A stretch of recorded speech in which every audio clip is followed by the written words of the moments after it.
watching. Yes. And this looks great. That's me, WendyStewartTV.com. And I've got all kinds of other social media, which we can get to whenever you want. Yeah, we'll get there. But it's me. I'm not a robot.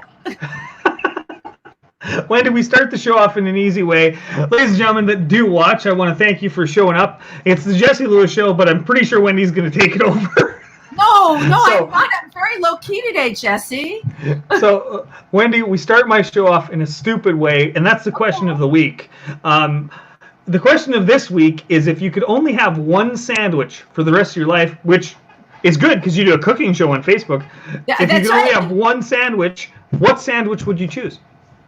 And so why? I cheated a little on this because I know you've asked this question before, and I was thinking about it. But you know what? I would have given you the same answer no matter what. Egg salad. I love egg salad on rye with extra mayo and onion. That sounds pretty good. So how does that sound to you? You like that? Or you don't like eggs? You don't like eggs. The truth is I don't like mayo. Eggs are fine, but Wait I a don't minute, like you mayo. don't like mayo? I use it on pandemic cooking, on my cooking show. I love because on camera, right when you squirt it out, it's so much fun. You grab the bottle and the mayo drips into it. But you don't like mayo. Wow. Yeah, it's just a weird thing. My brother used to beat me up a lot, and he was a big mayo guy. And let's just say that I have traumatic childhood experiences from mayo. You do. You have what I call mayo PTSD. I got it. All right. We won't talk about mayo anymore then. It's fine. It's fine. Trust me, there's more trauma here than that. Anyway, Wendy, you are a lot of things. You're a show host, you're an actress, you're a model, you're an author, you're a beautiful human being. Tell me about yourself. Tell the people about yourself. Okay, so first off, my book, She's the Last Model Standing, and we can talk about that later, but the cool thing about my book, which is available on Amazon, really talks about my life. I came to New York when I graduated from college, started modeling, and the rest is history. Modeling, acting, started interviewing, started doing fit modeling, which you want to talk about with me because I currently do that, and everybody wants to know, what does a fit model do? Well, I tell people I cover the asses of the masses, which is true. You see what you're wearing today, your plaid shirt and everything. You probably put that together. Not only does it look good here, but you feel comfortable in it, right? You can lift your arm. You don't feel like you're wearing a straitjacket. So I work with designers. There you go. There's your arm. You know what though, Jesse? You're looking a little tight in the forearm. So if that's from working out. But if I were working with a designer, I have to help them take that garment that they've designed on the runways on a size 2, 16-year-old girl, and I have to make that garment fit regular people. And I take a lot of pride in what I do because when women come up to me, I work for some of the major brands. I work for Eileen Fisher, Nordstrom's, Neiman's. When someone comes up to me and they hear what I do and they show me who they're wearing, and it's one of my clients, and they tell me how good they feel, how beautiful they feel, and maybe they are I'm a size 8, but maybe they're a size 10 or a size 12 and they look amazing. Then you know what, Jesse, I've done a good job. You know, something about the model world is sometimes it doesn't translate across, and I'm glad that you're doing that with fashion because that's amazing, right? You see runway models and they're a 0 or Lord knows negative sometimes. And they're 16 years old. What does that got to do with the rest of us? And they're 8 feet tall. That's the other thing. Thank you. Thank you. That sounds bad. Everybody, I love models. I've had some on the show, but sometimes it's just unrealistic. What they're not everyday humans, even though they are everyday humans. They're just not everyday body type. So Wendy, I want to talk to you about your career, where you've been, where you're going, specifically your cooking show. It's what you're doing now. Talk about that. This is the best story because Jesse, and you can tell anything you ask me about, I have a great story to go with it. I'm a storyteller. So this pandemic happens, right? So all these things that I told you I do, all of a sudden, I can't do them anymore, right? Because we can't go out. We can't go into studios. And I was thinking to myself, well, you know what? This is not going to fly with this girl. So I'm standing in my kitchen. Now you have to understand the joke behind this. I don't cook. I really am a New Yorker. I order in, I eat out. I'm in clubs at night, or I'm working. I don't cook. I don't have the time. Never appealed to me, right? I'm standing in my kitchen and I thought to myself, I'll come up with a cooking show. Because as a comedian, and you would get this if you MC, when you're a comedian, right, you have to take the thing that's the most bizarre thing about you, and it's the funniest thing about you too. Yep. And I thought to myself, nobody is going to expect that I am going to be a cook, right? Because listen, if you open up my oven, you could find books in it, okay? Not now because I'm cooking in the kitchen, but it's a place to store books. I'm in a New York apartment. So I thought, how can I not only keep myself relevant, but as a comedian, I want to bring an incredible message to everyone out there, because this thing has knocked people's socks off. And I can tell you, I have 39 episodes, and there's not a day that goes by where I don't get a comment, a private message, somebody that found me. You really brightened my day. You have no idea what I'm going through. And then, of course, how do I connect to all of this? And I swear to you, Jesse, I shot 3 of those shows, and then I got the coronavirus.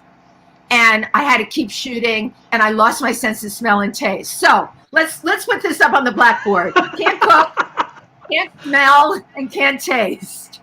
At least I could still see what I was doing. But but you know what? You power your way through it. And it was my audience out there. They kept me going. Because this is tough. I don't care what anybody says. This is tough. We never dealt with anything like this. That's beautiful, because, maybe you saved yourself a little bit for those 14, 15 episodes where you couldn't taste anything. I'm just kidding.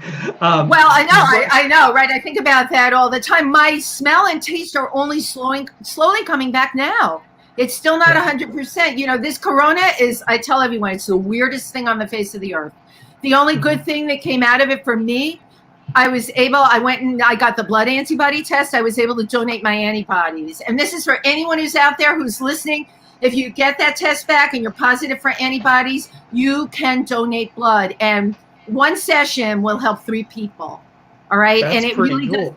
It's great, right? It's great. And not everybody knows that. So I want to tell people that. So the other thing I love about doing pandemic cooking is, I'm living my fantasy. I'm living your fantasy. My episode on flying pandemic airlines, I dressed up like a flight attendant. That's right. That's right. That's what I saw. Totally ridiculous, right? The food I prepared that day, I put in I had those little dishes, and I put the aluminum foil on top of it, just like, when you're on the plane and everything. Yep. And it really opened itself up for airline humor. I was telling my audience that someone had locked themselves in the bathroom, and this man was in there for an unusual amount of time. And he comes out, and oh my God, he was definitely smoking something in there. I try and make it right. All the things that could happen in your real life, but now you're living your virtual life. Yep. So where do you see the show going? I know that you're just started and it's pandemic cooking, but pandemic. I think it's got legs. Oh my God, it's got legs, because you know what? Yes, we actually cook on the show, and I look for fun, colorful, easy recipes for people. I go to a lot of these food blogger sites, and I look at like 20,000 ingredients, and they make it more elaborate. You know what? I guess if you're married to like the president or someone that's a CEO and you got a lot of time on your hands, you're going to be sitting there and making all these lovely dishes. But I want to make lovely dishes that people can easily duplicate at home, and that they feel good about. And, it's not going to be so expensive for them to make, it's easy ingredients that you may have or that you can pick up. And the legs on this show, honestly, Jesse, besides the recipes, it's the comedy. It goes across all platforms, because there's lots of great cooking shows out there. I've got a couple of friends that are. One of my friends was on, one of the chef shows, and he won it. He's incredible. But there's nobody out there doing something with this kind of comedy, and it's everything that happens to me while Wendy's in her kitchen. And guess what? By the time we get to the episode being over, we have something that we made that's really good and tasty. Oh my gosh, I have to tell you this. I just got into a cookbook.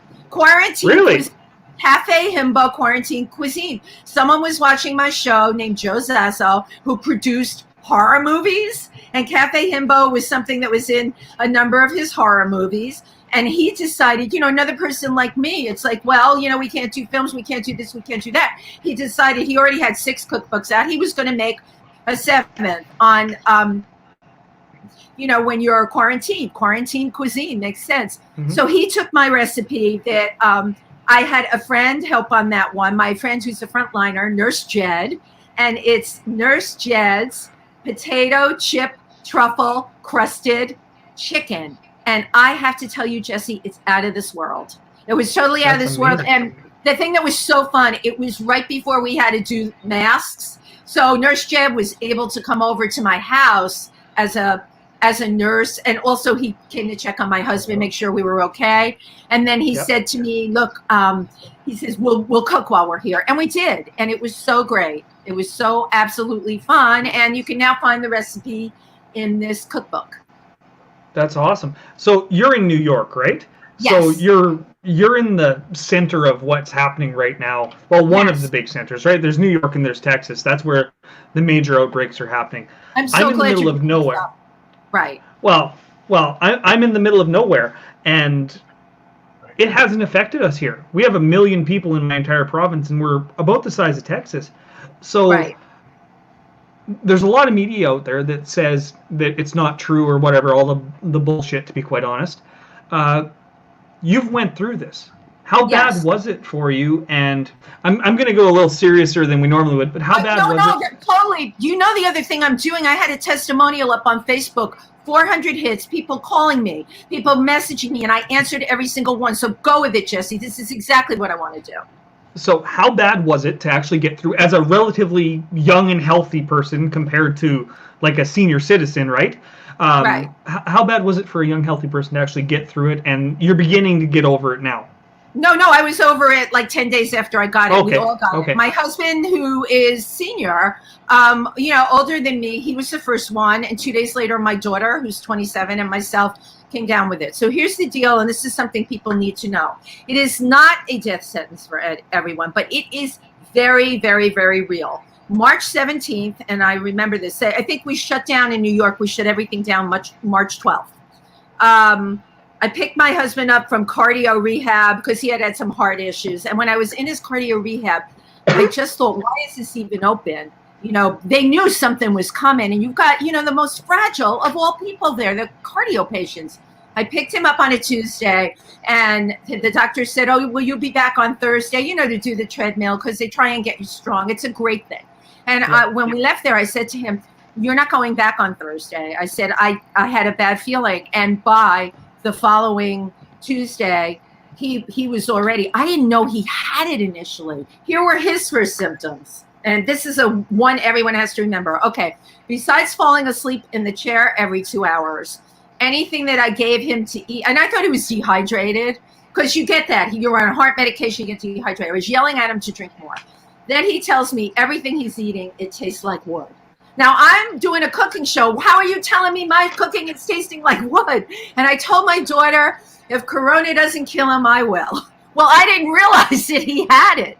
I didn't realize that the food tasting like cardboard or wood is one of the first signs. And he went from that to losing smell and taste. So next is my daughter and I, like 2 days later, all right? Now, he's lost his smell and taste. All of a sudden, I'm just craving pasta with cheese. It felt like the only thing I could taste. And then I couldn't taste anything at all. I'm running 99. I was waking up with this weird headache. I call it the COVID headache. And if anyone is listening out there is experiencing a daily headache, even if you don't have, I had a slight fever. I didn't have a huge one. My husband never had a fever. But that COVID headache is something to pay attention to. I wake up every day. Now I've got this headache. So my head's all stuffy. No cough, no pressing on the chest. My husband, no cough, no pressing on the chest. All right. But all of our heads are stuffy. So first I call up my doctor, who says to me, well, it's you, and none of them are in the office. This is the thing about COVID. No, the doctor, nobody can see you. You can't go to an emergency room unless you're at death's door, because you can get twice as sick going to an emergency room. It's for all the people that are really sick. New York, we weren't prepared, and I can't come down on anyone. How could we be? The country wasn't prepared. Yeah. We were caught with our pants down, but it hit us here so bad, and I'll get to that later. Okay, so now my doctor gives me a script for a Z-Pack. My daughter didn't want to take it. My husband didn't want to take it, but where our heads are stuffed up, I know something's not right. I start taking the Z-Pack, and I was on that for 2 days. I wasn't getting better. We were really tired, and I was starting to get shortness of breath. I'm like, this is not going any further. My husband's got a really excellent doctor, and I ended up calling him. And prior to that, I called, those 800 numbers that you're supposed to talk to people.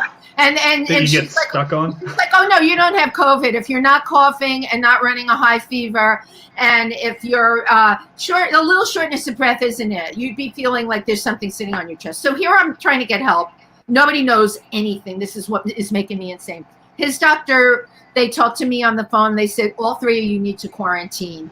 You've definitely got the virus. And that was a very big aha moment for me. And sitting here and talking with you about it is really talking about the elephant in the room, because there are so many different symptoms to this. I've since gone on to, it's a place on Facebook called Survivors Corps. If you read the testimonials from people on there, I mean, we got off easy. That was the worst our symptoms got. And honestly, I shot the show the whole way through. I lost my sense of smell and taste, which, as I just told you, I have to be honest, maybe it's back 40%. It's still not, can you imagine? From March 17th to now, and I still am not smelling so good, not tasting so good at all. I have to put a lot of salt on things to make the flavor come out. But you know what? Even with that, nobody knows anything. And and even with all the information that's out there, because Jesse, you know this, in the beginning, the CDC told people, oh, you don't need a mask. My friend is working in a nursing home, and they told Bill he doesn't need a mask. And I'm like, heck you don't. I went and called up a contractor I knew to get him an N95 mask. Yep. What the heck happened here, and how is this allowed? The thing that scares me is, in high school, I don't know how it is in the US, but in grade 10 biology, we learned all about viruses in Canada, and we learned about how they work. Did I lose you? Yeah, you lost me. Ellen, I got to make this screen come on again. Do you know how to do it? Okay, how do I do it? You're still live with me, so... Okay, that's fine. I'll just talk to it. It's fine. I don't know why. Can you see me? I can see you perfectly. So in Canada, grade 10, we learn about viruses and bacteria and all this other stuff. And I don't understand, in the US, do you guys not learn that in grade 10, 11, 12 biology classes about how different viruses and stuff work? I don't know what they teach in school, but recent years, other than, did you see the film Pandemic that's on Netflix? Yeah. Yep. Okay. What was that, completed like 7 months ago? It's exactly what's happening. Where was everybody's head? Where are they hiding? Yep. Nobody said anything about it. And maybe, right, in your schools, I'm not in school anymore. I'm not in college, so I might not have learned that. I can't speak for what they're teaching in education here, but you're right. It should be everybody's educational right, Jesse, to know about this. Yep, and to be able to make an informed decision, right? I'm sure your daughter, when she was completing high school, learned about virus phages and how they actually work. And that education is the key to fixing this. And there is no real fixing this, but yeah. But okay, so let's talk about education and what's going on here. Canada, they got it right away. New Zealand, I mean, you know what went on in New Zealand? They sealed the borders. Yep. I mean, how could what we're going through in the United States, how could this have happened? And how could you have had people believing that it was a hoax? And Jesse, there's still people, they're out protesting. They're protesting. They don't want to wear masks. No one's going to tell them what to do. No one's going to take their rights away from them. Oh, please. So we'll get into politics, which is normally something I don't know. Politics. It's just like, let's talk about being smart, folks. It's common sense, right? This thing is out there. Wendy, I really think it goes back to freedom, and a lot of Americans believe that they are right and no one else is, if that makes sense, no matter what. And in Canada, we left England easily. We said, we want to leave, and the Queen signed a document and said, you're allowed to go. America fought over that, right? And I think it goes back to that. More than anything else. Oh, you think it goes all the way back to that? Wow. I do, because you're not gonna sit on me and you're not gonna tread on me or whatever, right? Right. So tread on me, right? don't tax me too much. Don't get into too much of my personal freedoms, which we could go into that as much as you want. But let's talk about comedy. Okay, let's talk about comedy. Let's talk about things that make us laugh. Hold on. You know what I'm doing? Now, even though I don't know what I'm doing here, I can pull this up on my Facebook link, right? Absolutely. You can share it live if you want. We're live. Well, no, because now you're seeing me, which is great, and I hope everybody's hearing me out there. But now, listen, this is great. I can see it on my little screen here. Well, that's not good. You've got the volume down. I'm fabulous. So let's talk about comedy. Tell me. So comedy. When you were, so here's the thing about comedy. Most of us have influences when we get into it. What were some of the influences you had before you got into comedy? I know you were a model first and the comic second, right? Well, here's the thing, honestly. I've been funny since I'm a little kid. You know what? You talk to a lot of comedians. They were the oddball out.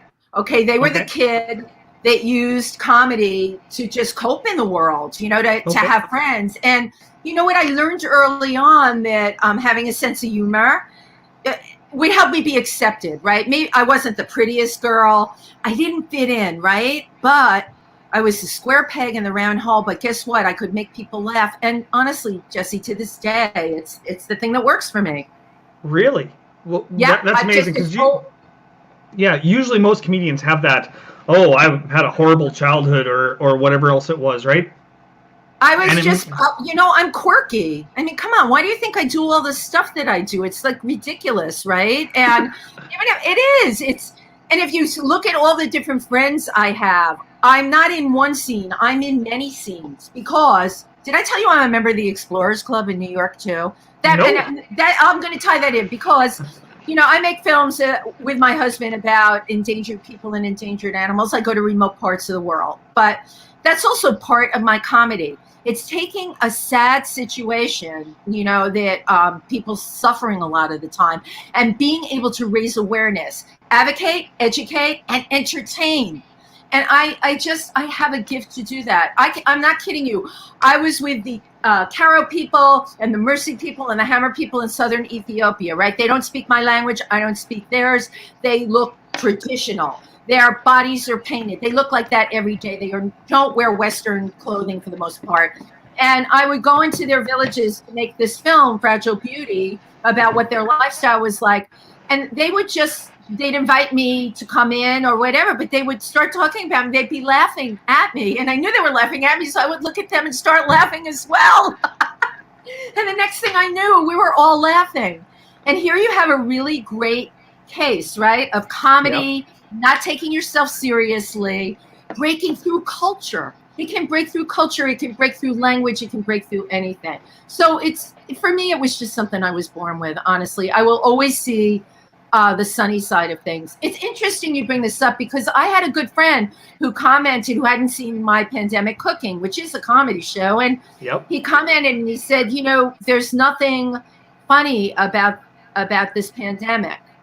And I private messaged him and I said, you need to understand where I'm coming from. You're 100% right. It is so not funny. It is a tragedy of epic proportions. But if I can lift people up, if people stay in touch with me, if they're enjoying the shows, then you know what? Look what I've done, right? I can't cure it. I'm not a doctor, all right? But what I can do, I can make you laugh. And laughter is the best medicine. One of my mentors, I think, said it best. Our job as entertainers in this isn't to be on the front lines. It's not to be the person in the hospital. We are the people who are going to get people through this trauma. We are the people who are going to give them some hope for the future. Because right now it looks pretty bleak. New York, you guys aren't realistically opening up for probably 6 or 8 months, and that's if all goes well, right? Well, here's what they're doing here, because, I'm very, very educated on this, and from the reliable news sources, and then, of course, from our Governor Cuomo, who's done a really amazing job. I read his things. But New York City, I cannot, you know what, Jesse, I have been impacted in such a way. The day they said that spike, remember they said New York was going to take it head on, and that spike was going to happen, all you could hear was ambulances. All right. All you could hear was ambulances. It never stopped. Yeah. And then on Facebook, you started seeing, oh my God, my father's on a respirator. Oh my God, my 32-year-old actor friend is on a respirator. Yeah. All right. This disease just seemed like it just targeted people and took them out. And the thing is now, as you know, we're talking about these openings, the reopenings. Yeah. Here's my logic, right? We still don't have the vaccine yet. We have more room in hospitals now because there's less people being admitted, but we still don't know what this virus is. So, and the other side of the coin with the reopening, right, is people's businesses. You know, the economy would be shot. People need to have their business. So we're having these soft openings, but I don't know what it means. I really don't. I have to tell you. I heard that they're going to be in the city making street barricades so that the restaurants can put tables outside so people can sit outside. But I don't know if this thing is so contagious. Should we even really be outside? Is 6 feet enough? These are the questions that go through my head. What do you think? Well, where I'm at, I'm in a province of 1 million people, but we're super, super spread out. We're basically Wyoming where I'm at. Love it. So right. we're Saskatchewan, but most people don't even know where Saskatchewan is. We've only had 600 cases in 1 million people, which is like realistically that's nothing, right? Right. But we were smart about it. We said, sorry everybody who's watching, but we said fuck this, we're shutting down, and the only thing open is hospitals, and you can get taken. That's it. And you can go to the grocery store and the liquor store. Because let's face it, if you take people's booze away, they go nuts. You got to do it. You got to keep those liquor stores open. But, we shut down, and everybody basically just complied for a full month. And we really haven't had the spikes that most other places have. When we have northern communities, First Nations, Indians, for the American people that don't know what First Nations are. Well, I know all about that from the Explorers Club. I've met a number of people from the First Nations. What's going on up there? I want to hear that. That's great. So the problem further north is we have the big problem is we have multi-family dwellings up north, where there's 3 or 4 families sometimes living in the same house. So if one person gets it, 20 people get it. Wow. And it just ravages that household, right? And then all of a sudden you have 80 people in one community that have this disease, because that's what it is. So we do have those little pockets, but generally what they're doing is they're quarantining those whole communities now, where they'll bring groceries in, but nobody's allowed to come out. They have a person it sounds like Auschwitz, right? You're not allowed to come out. No, but they have a designated person. Exactly. Right. So they do that, and they're finding that it's been quite good to restrict those communities. Now, on a social level, it's horrible. It really is, because these people have been vulnerable peoples for centuries, right? So it looks like they're being put in camps, but they're really not. It's for the safety of the whole country. Of course, right? But I have a question for you with that, because I've met a number of Inuit people. So what is being done within their communities? Because their culture, look, take Italy for example, right? It hit Italy real bad because that's a hugging, touching culture, right? Where families are all together. So here we have the people in the Northern Territories. What was done, at least if they're going to keep everybody together and saying, look, there's got to be one designated person for your village. Did they at least explain to them? Oh, absolutely. So when we're talking about the First Nations and the Inuit, they are just as connected as we are now. The biggest issue, so they understand, and to be honest, most of the ones that I've met are smarter than I am, which is fantastic, right? Intelligence doesn't know race more than anything. So they know what's going on. The problem is they don't have the economic means to live in separate houses, and the houses can't be really separated.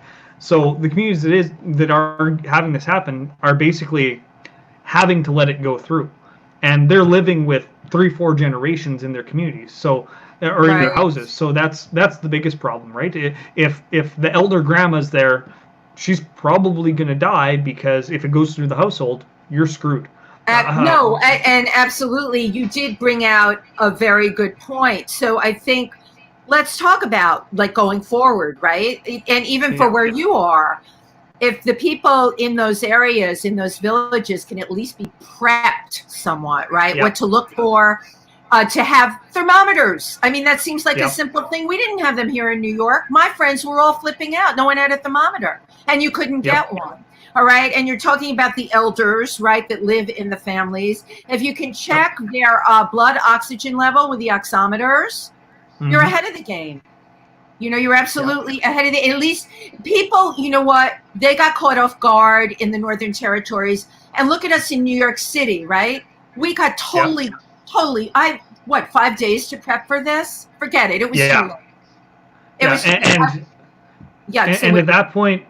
at that point, the shelves were bare and everything else, right? Wendy, we're at 31 minutes, which is the longest interview I've done in a while. Do you have do you have an appointment anywhere? Because I can talk all day with you. Oh no, Jesse, this is like I totally love this. People that book me for 45 minutes and ends up running 60. I did one the other day, 85 minutes but you're finding out, you know who I am? I am this person. If you and I met at a cocktail party, you wouldn't be able to get away from me. No, but that's who I am. This is what it turns into because I am fascinated by people. I'm fascinated by what they have to say. You're in a totally different part of the country than I am. I want to know your perceptions. I want to know what's happening out there. I want a global perspective, right? Mm-hmm. I need to have that. The fact of the matter is I want to start doing events in the next month. That sounds crazy, but I probably will because we're allowed to have 30 people on June 8th be able to be in the same place. I'm so jealous. I am so jealous.